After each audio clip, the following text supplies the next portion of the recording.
It was a cold November night when Arjun Malhotra found himself stranded at a deserted bus stop on the outskirts of Ravenshade, a small town hidden deep in the hills. The air was thick with mist, and the only sound was the faint hum of crickets mixed with the occasional hoot of an owl. Arjun checked his phone.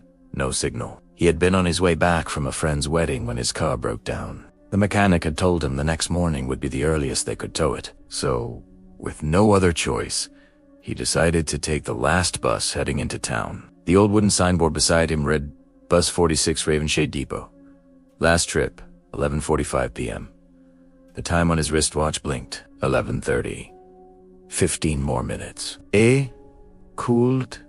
Wait. The wind howled through the trees. Arjun tightened his jacket and looked around. The road was empty. No lights, no houses, no vehicles. Just the silent stretch of highway, swallowed by the fog. Then he noticed something strange. An old newspaper drifting near his feet. The paper was yellowed and brittle, but a headline caught his eye.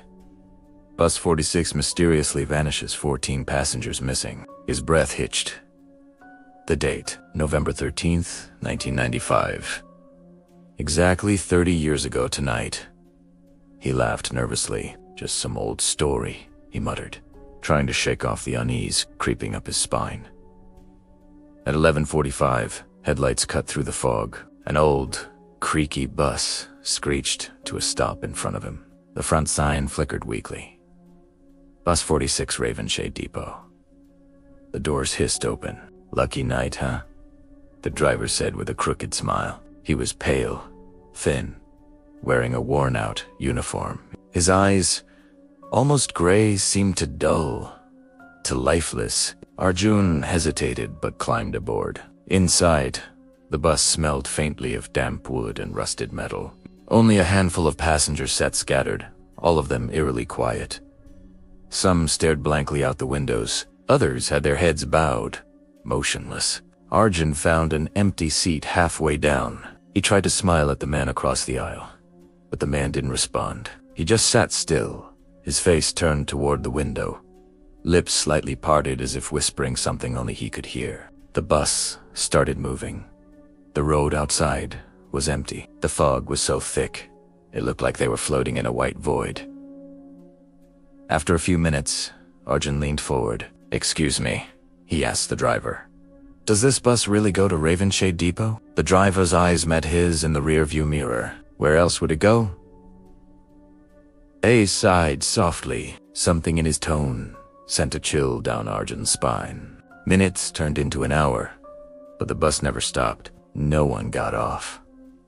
No one spoke. The same scenery, fog, trees, darkness, rolled endlessly past the windows. Arjun's watch now read 1:15 a.m. "This can't be right," he whispered. "Ravenshade, only 20 minutes away." He got up and walked toward the driver. "Hey, are we close?" "I think you've missed." But before he could finish, the driver slammed the brakes. The bus came to a screeching halt. The lights flickered. Everyone's heads turned toward him in unison. Their faces were pale, their eyes hollow, empty. Arjun's heart pounded. He stumbled back, grabbing onto a seat for balance. "What's happening?" The driver turned around slowly, his cracked lips curling into a cold grin. "You shouldn't have boarded bus 46, he whispered. "Not tonight." Then the bus lights went out. Darkness swallowed everything. Arjun fumbled for his phone, switching on the flashlight. The beam caught something faces. Dozens of faces staring at him from every direction. The passengers were no longer sitting. They were standing in the aisles, silent, their expressions twisted with pain and sorrow, and their bodies.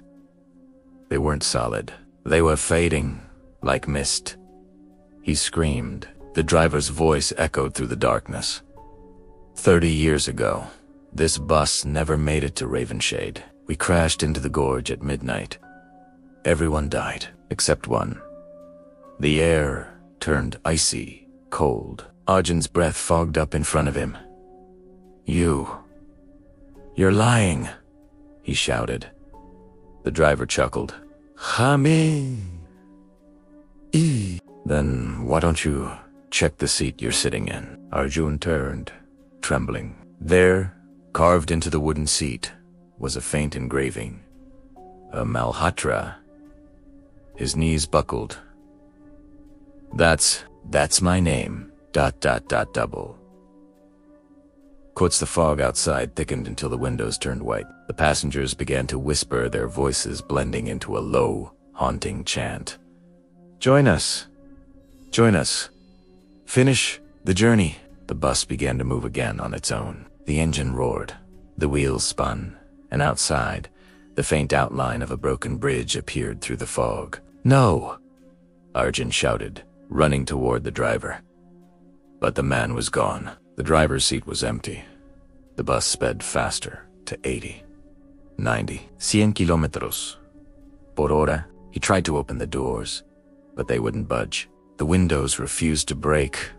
The chanting grew louder. The fog outside turned into a blinding wall of white. And then, just as the bus reached the edge of the broken bridge, silence. When Arjun opened his eyes, he was standing alone beside the deserted highway. The bus was gone. His phone was dead. His watch had stopped at 11:45 p.m. He turned around. The same old signboard stood beside him. Bus 46 Ravenshade Depot. Last trip, 11:45 p.m. The sound of an approaching engine echoed in the fog.